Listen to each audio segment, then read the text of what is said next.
ChatGPT is like a drug. It's really easy to get addicted to it, and it's really easy to start abusing it.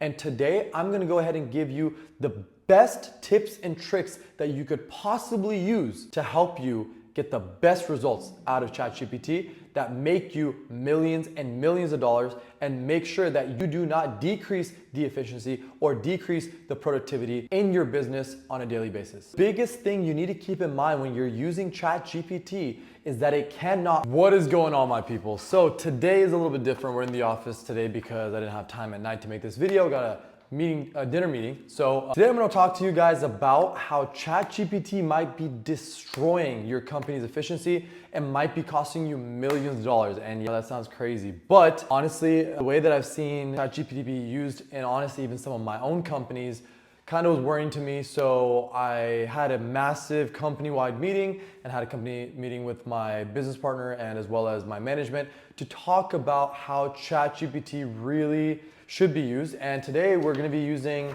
an example here. We got two documents right here.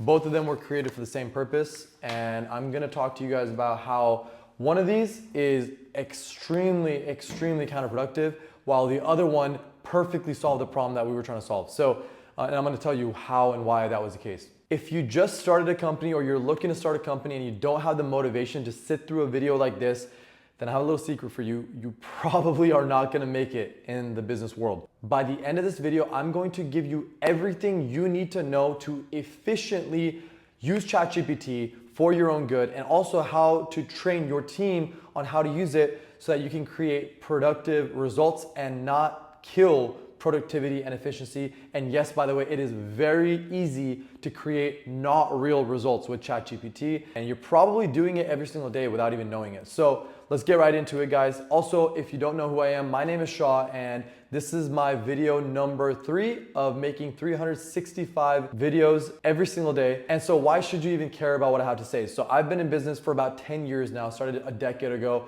built 4 companies, and just last year we did about $9.5 million in sales. Looking to do about 20% higher in gross revenue this year. So I'm not a business mogul, but just in case that gives you some confidence that what I'm about to tell you and what I'm about to show you, more importantly, holds some weight, and hopefully, well, there goes my paper, hopefully will help you grow your business and not cost you hundreds of thousands, if not millions of dollars throughout the next couple of years. Let's get right into it, guys. Also, if you like the videos, keep in mind I do make a video every single day, so don't forget to subscribe, and also comment down below on any topics of videos that you guys want to see. So let's go ahead and get started with point number 1. We've got 2 examples of documents, and I'm going to show you these a little bit closer, that were created for the same purpose. I own a SaaS company. One of my companies is a SaaS company that we are currently developing, which we have remote developers for, right? So one of the challenges that we have is keeping track of progress and ensuring that we keep the train moving forward, right? When it comes to developing this product, because every single day we have improvements that we're making to features, we're adding new features, we're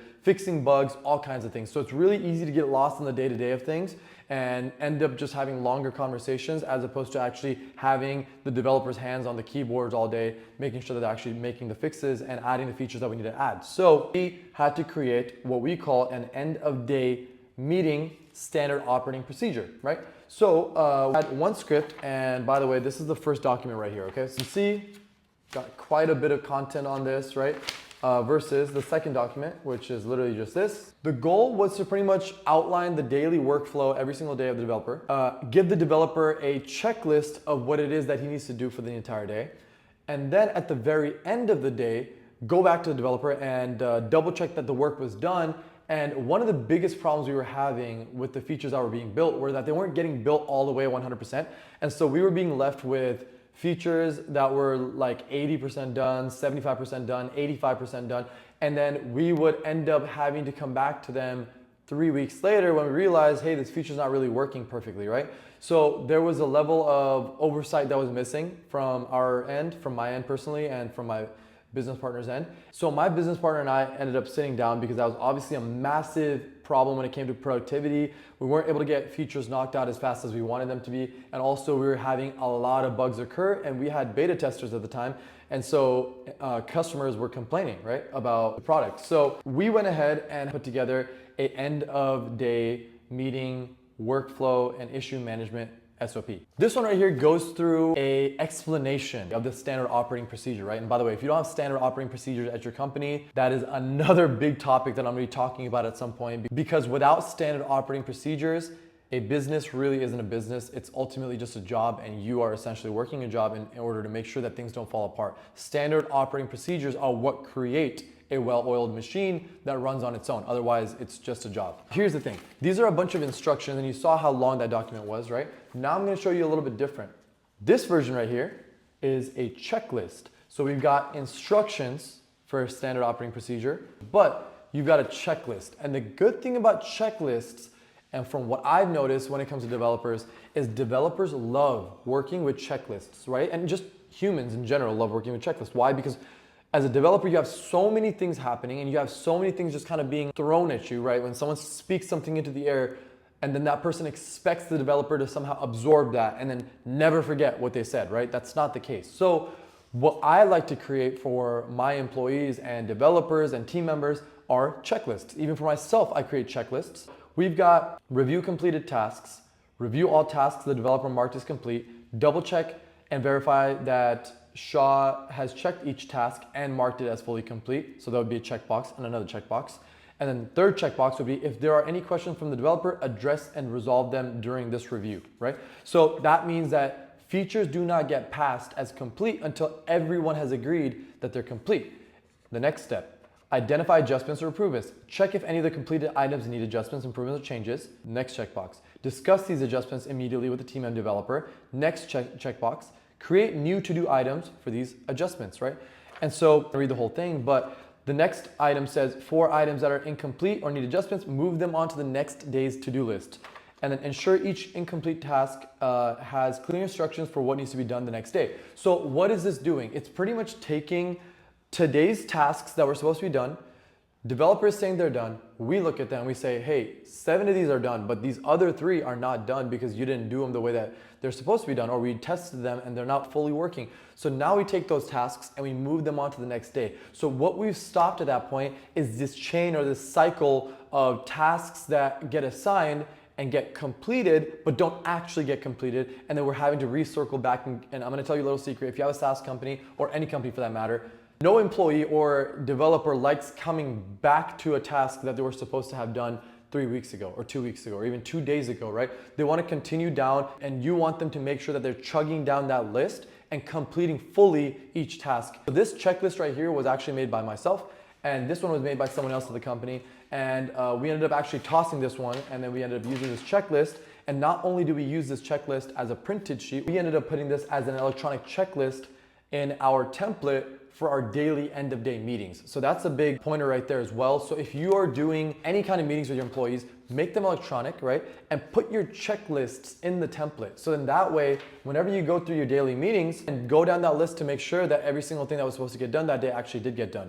Now, I'm gonna move on to point 2. How did I get this result? So biggest pointer, if you're using ChatGPT, and by the way, everyone that's watching this right now, if you're using ChatGPT on a daily basis, everyone raise your hands, right? Because you probably are. And if you're not, you probably should be, right? So everyone that's using ChatGPT on a regular basis needs to start using the voice to text feature, right? So I think they call it the voice conversation feature, which ultimately is going to help you talk to ChatGPT as opposed to type things out. Why is that important? So you probably realize I talk pretty fast. So you probably noticed that I talk pretty fast, right? And most of us probably talk a lot faster than we can type. So what happens is when we type out, or we try to type out a request to ChatGPT, we end up not putting the full request into ChatGPT. So ChatGPT is only as, the output from ChatGPT is only as good as the input that you give it, right? So it's really important. I highly recommend downloading the ChatGPT app and then clicking that little microphone, not the one that's on your phone because that's your phone's speech to text, the one that is actually on the ChatGPT app, because that one is using the voice conversations feature, which ultimately uses the Whisper engine, which is an open source engine for speech to text OpenAI has developed, and it works so well. So if there's any one tip that you're gonna take away from this, it's this one right here. Download the app on your phone, use the voice conversations feature on ChatGPT. Do not use the speech to text on your phone, and do not type, for God's sake, do not type out your requests. It takes way too long, especially when you're asking for something as specific as this. It takes way too long. And that brings me to point number 3, what not to do with ChatGPT. First point is, do not ask vague questions. If you ask ChatGPT vague questions like how do I grow my business, or how do I make a checklist for my development team, it will give you an answer, and that's the problem, right? Because it'll give you an answer, and chances are you're probably using ChatGPT like this right now, right? It's giving you answers, but this is what I meant by ChatGPT can give you not real results, right? So in order to get real results, you have to ask specific questions. Your request or your prompt should look this big. You'd be surprised that by the time you're done talking it out with ChatGPT, it literally will end up being the size of about 75% of your laptop screen. Of course, it would be on your phone. But the good thing about ChatGPT is you can go ahead and just refresh your browser, and guess what? Everything that you talked about on your phone is now also available on your browser. If you need to copy and paste something over to like Google Docs or something along those lines, you could do that directly from your laptop within seconds after having finished your prompt on your phone.